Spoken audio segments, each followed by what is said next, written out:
देखो, अगर कोई भी कार्य है जिससे पार्टी का नुकसान होता है उसे दुख तो ही है, लेकिन जो प्रदेश अध्यक्ष कर रही है वो एआईसीसी से 14 तारीख से 29 तारीख तक का प्रोग्राम आया हुआ है।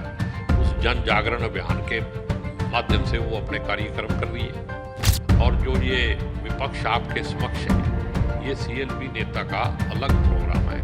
इसका कोई एआईसीसी की तरफ से या प्रदेश कांग्रेस की तरफ से ऐसा कुछ मतलब लेना देना नहीं है।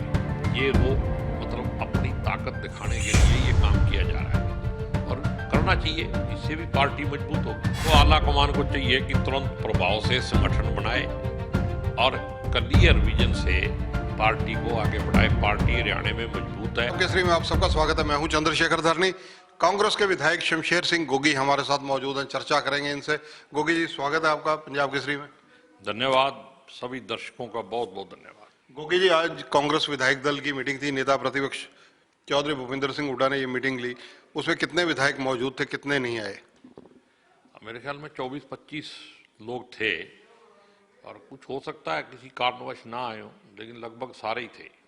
एलनाबाद उपचुनाव में कांग्रेस की जमानत जब्त, इस करंट इशू पर क्या कोई चर्चा हुई? नहीं, सीएलपी की मीटिंग में इस पे कोई चर्चा नहीं हुई। सीएलपी की मीटिंग में इस मुद्दे पर चर्चा होनी चाहिए थी, क्योंकि ये मुद्दा बर्निंग है, लोगों में चर्चा का क्या कारण बना हुआ है। क्यों नहीं चर्चा हुई, इसके क्या कारण मानते हैं? नहीं, देखो, मेरे हिसाब से जो प्रदेश अध्यक्ष है वो रिव्यू मीटिंग करेगी। शायद ये ब्याह शादियां ज़्यादा हैं और प्रभारी का टाइम फिक्स होने में टाइम लग रहा है। नहीं तो पिछले हफ्ते ही मैसेज आया था भी आज कल में मीटिंग रख सकते हैं सिरसा में, तो उसमें रिव्यू होगा, उसमें सारी सीएलपी भी होगी और सारे लोग होंगे। हुड्डा साहब का कहना है कि एलनाबाद में जो हार हुई कांग्रेस की, उनके कारणों की जांच होनी चाहिए और कांग्रेस को करनी चाहिए। तो कांग्रेस ही जांच कर सकती है, और तो कोई कर ही नहीं सकता। तो कांग्रेस को करनी भी चाहिए और जांच होगी, और दूध का दूध और पानी का पानी हो जाएगा। ये सवाल भी उठ रहा है कि दलित वोट बैंक कांग्रेस से खिसकता नजर आ रहा है, क्योंकि दलित के क्षेत्र जहां पर वोट बैंक है, सिरसा में, एलनाबाद में, वहां से भी कांग्रेस बुरी तरह हारी है। देखो, ये तो कांग्रेस की बात है। किसी जात बरादरी की बात करना, किसी को टारगेट करने के लिए ये कहना कि ये दलित वोट नहीं है, तो फिर ये बात जो उठा रहे हैं लोग, उनको ये भी बताना चाहिए कि ऐसी कौन सी बरादरी है जिन्होंने वोट दे दिया जिसकी वजह से कांग्रेस की शान बन गई। वहां ऐसी बहुत सारी 36 बरादरी हैं। 36 बरादरी में कौन सी बरादरी ने वोट दिया है जिसकी वजह से कांग्रेस जीत गई वहां से? पर इस मामले में अभी प्रेस कॉन्फ्रेंस थी, हुड्डा साहब का कहना था कि इससे पहले जो उपचुनाव हुए कांग्रेस अच्छे तरीके से जीती है। तो उसमें भी सब लोगों ने मदद की है, और अच्छे तरीके से क्यों? योगेश्वर के तो वोट बढ़े ही थे और जीती है, अच्छी बात है। यहाँ पे नहीं जीती है तो उन लोगों को अपने अंदर भी जाति मार लेनी चाहिए कि हमने क्या किया है, किसी ने क्या किया। दूसरे पे उंगली उठाते हो तो 3 उंगलियां आपकी तरफ होती हैं, ये ध्यान रखना चाहिए। ये किसी जात बरादरी को लेके कांग्रेस के अंदर बात करना ही अपने आप में घटियापन है। कांग्रेस विधायक दल की मीटिंग में किन मुद्दों पर चर्चा हुई? वहां तो शीतकालीन सेशन को लेके बात हुई भी कैसे सरकार को घेरा जाए, कौन कौन से मुद्दे उठाए जाएं। जैसे भ्रष्टाचार एक अहम मुद्दा है, महंगाई है, खाद आज के दिन किसानों को नहीं मिल रही है, बहुत सारी समस्याएं हैं। एक षड्यंत्र के तहत किसानों को परेशान किया जा रहा है, जबकि सरकार को पता है कि इस टाइम में फसल बोई जाएगी तो खाद का पहले से इंतजाम होना चाहिए था। सरकार के कोटे में खाद नहीं है, क्योंकि इंडेंट ही नहीं लगाया सही टाइम पे। महंगाई नहीं, खाद की कोई कमी नहीं है देश में, सिर्फ किसानों को परेशान करने का एक नीयत ही सरकार की खराब है। डीजल, पेट्रोल, इनके दाम सभी स्टेट्स ने कम किए हैं। इनके बढ़ने के कारण क्या थे और इस वक्त आपके हिसाब से और क्या कम होना चाहिए? क्योंकि आप पहले जो पेट्रोल पंप एसोसिएशन है उनमें भी पदाधिकारी रहे हैं, आपका अनुभव भी है। देखो, 2 बातें मैं आपको बताना चाहता हूं। सभी स्टेटों ने रेट कम किए। जब सब स्टेटों में पुराने रेट थे तो हरियाणा में सस्ता रेट था, हरियाणा की सेल बहुत ज़्यादा थी। अब हरियाणा को भी अपना वैट कम करना चाहिए था, उन्होंने नहीं किया। जो ये कहते हैं ना कि 2 रुपए कम किए, 2 रुपए कम नहीं किए, 1 रुपया 72 पैसे जो कम हुए हैं, वो तो जो 10 रुपये रेट एक्साइज ड्यूटी घटी है उस पर परसेंटेज के हिसाब से जो रेट लगता है वही कम हुआ है। लेकिन इस सरकार ने ये भी बताना चाहिए भी जब कांग्रेस की सरकार थी तो 8.8% डीजल पे वैट था, अब 17.2 है। इस सरकार ने आगे दुगना कर दिया लगभग। लेकिन अब घटाने के टाइम में पंजाब सरकार ने घटाया 5 रुपये, हिमाचल सरकार ने घटाया, यूपी सरकार ने घटाया। तो जब सेल ही नहीं होगी तो वैट कहाँ से आएगा? जो वैट है वो सरकार को तभी मिलेगा जब हरियाणा की सीमा के अंदर तेल बिकेगा। अगर यहाँ तेल ही बिकना कम हो जाएगा तो फिर कहाँ से मिलेगा? अभी सिर्फ राजस्थान बॉर्डर पे माल बिक रहा है, बाकी सब जगह कम हो गया। आपके हिसाब से अगर आपको इस मामले में ज़्यादा जानकारी रहती है तो डीजल और पेट्रोल के दाम कौन सा स्टेट ऐसा है जिसमें सबसे कम है? हरियाणा, पंजाब, हिमाचल, चंडीगढ़ की बात की जाए तो? नहीं, वैसे तो देखो हरियाणा पंजाब एक ऐसी स्टेट है जहाँ पे हमेशा डीजल पे वैट कम रहा है। जब से ये सरकार आई है इन्होंने ये रेट बढ़ाया। पंजाब में अब हमारे से 3.5 से 4 रुपये तक डीजल सस्ता है। तो क्या वहाँ के किसान को, वहाँ के आम आदमी को सस्ता तेल चाहिए और हरियाणा वाले को महंगा चाहिए, इसलिए हरियाणा खुशहाल हो जाएगा, यहाँ का आम आदमी सुखी हो जाएगा? भाई वहाँ का काम चल रहा है तो हरियाणा का क्यों नहीं चल रहा है? इतने बड़े बड़े घपले हो रहे हैं, उनमें दुनिया भर का माल पी के जनता को दुखी कर रहे हैं। किसी की रिपोर्ट नहीं आती, किसी के ऊपर कोई जांच नहीं। जिन्होंने ये जीरी का घपला किया, जिन्होंने 2 साल पहले घपला किया था, वही अब घपला कर रहे हैं। किसी पे कोई एक्शन नहीं हुआ। अगले को समझ आ गई कि कुछ ही करो, काम फिट है सारा। गोगे जी, बतौर कांग्रेस विधायक विधानसभा सेशन शीतकालीन आएगा, तिथि अभी सुनिश्चित नहीं है, लेकिन कैबिनेट की मीटिंग जब भी होगी उसमें ये चीजें सब तय हो जाएंगी। आपके मुद्दे कौन से रहने वाले हैं? देखो, मेरा सबसे पहला मुद्दा जो है वो किसानों का जो खाद का मुद्दा है मैं उठाऊंगा।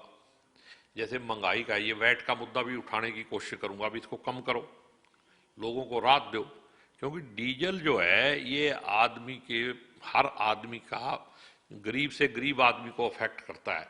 फिर सब्जी भी इससे महंगी होती है। कोई भी ट्रांसपोर्टेशन का काम है, उसमें अगर रेट बढ़ेगा घटेगा उसके हिसाब से ही रेट तय होंगे, तो उसका असर सब जगह होता है। दूसरा, जो भी टाइम के ऊपर मुद्दा वहाँ मौके पे आएगा। कुछ हल्के के मुद्दे हैं जो पिछली बार इन्होंने आश्वासन दिए थे, अब तक उस पर काम भी शुरू नहीं हुआ है। उस पर भी हम अपना कुछ सवाल भी लगाए जाएंगे। बहुत सारी चीज़ें हैं जिनके ऊपर पूछा जाएगा। मनरेगा का एक बहुत बड़ा मुद्दा है जिस पे पता नहीं पैसे किसके खाते में जा रहे हैं, काम कौन कर रहा है, उसकी जांच ही नहीं होती। मिस यूज हो रहा है हर चीज़ का, और ये मिस यूज कोई अनजाने में नहीं हो रहा है, जानबूझ के सरकार की मिली भगत से हो रहा है। गोगी जी, चर्चा की जाए किसान आंदोलन की, तो किसान आंदोलन 1 साल से अधिक समय हो चुका है, लेकिन अभी तक कोई भी वार्ता का 12 वार्ताओं के बाद नई वार्ता 13वीं वार्ता का दौर अभी शुरू नहीं हुआ है। देखो, किसान आंदोलन तो इस देश का दुर्भाग्य है कि किसान, जिसको अन्नदाता कहा जाता है, वो सड़कों पे है और फिर भी सब पूरा देश खाना खा के रात को मजे से सोता है। हम घर के अंदर अच्छा खाना बने, अच्छी सब्जी बने, तो मेरे ख्याल में कुक जो होता है ना होटल में, उसकी तो तारीफ करते करते हैं, घरवाली की भी तारीफ करते हैं। लेकिन हमारे को ये भी सोचना चाहिए कि जिस अन्नदाता की वजह से वो अनाज, वो सब्जी, वो मसाले पैदा होके आए हैं, उसकी भी कभी तारीफ कर दो। पूरा 1 साल से वो रुल रहा है, उसकी तरफ भी थोड़ा ध्यान दो। किसान की तरफ ध्यान ना देना इस देश का सबसे बड़ा दुर्भाग्य है। और इसका मतलब ये है कि इस देश के अंदर अब सरकार जो है लोकप्रिय सरकार नहीं है, तानाशाही सरकार है। गोगी जी, नेता प्रतिपक्ष चौधरी भूपेंद्र सिंह हुड्डा पूर्व मुख्यमंत्री हैं। विपक्ष आपके समक्ष, जनता के समक्ष कार्यक्रम उनका चल रहा है, अब 18 तारीख को जींद में है। इसी तरह शैलजा जी के प्रोग्राम शुरू हो गए हैं। कांग्रेस में कहीं ना कहीं ये आपस में पैरेलल जो गुटबाजी नजर आ रही है, इसको लेकर विधायक कर तो कुछ नहीं सकते, लेकिन विधायकों की कहीं ना कहीं मनोस्थिति तो परेशानी की होती होगी। देखो, अगर कोई भी कार्य जिससे पार्टी का नुकसान होता है उसे दुख तो ही है, लेकिन जो प्रदेश अध्यक्ष कर रही हैं वो एआईसीसी से 14 तारीख से 29 तारीख तक का प्रोग्राम आया हुआ है। उस जन जागरण अभियान के माध्यम से वो अपने कार्यक्रम कर रही है। और जो ये विपक्ष आपके समक्ष है, ये सीएलपी नेता का अलग प्रोग्राम है। इसका कोई एआईसीसी की तरफ से या प्रदेश कांग्रेस की तरफ से ऐसा कुछ मतलब लेना देना नहीं है। ये वो मतलब अपनी ताकत दिखाने के लिए ये काम किया जा रहा है और करना चाहिए, इससे भी पार्टी मजबूत होगी। इसी तरह की प्रक्रिया अशोक तंवर जब प्रदेशाध्यक्ष थे तब चली थी, तब भी विधायकों के माध्यम से शक्ति प्रदर्शन चले थे।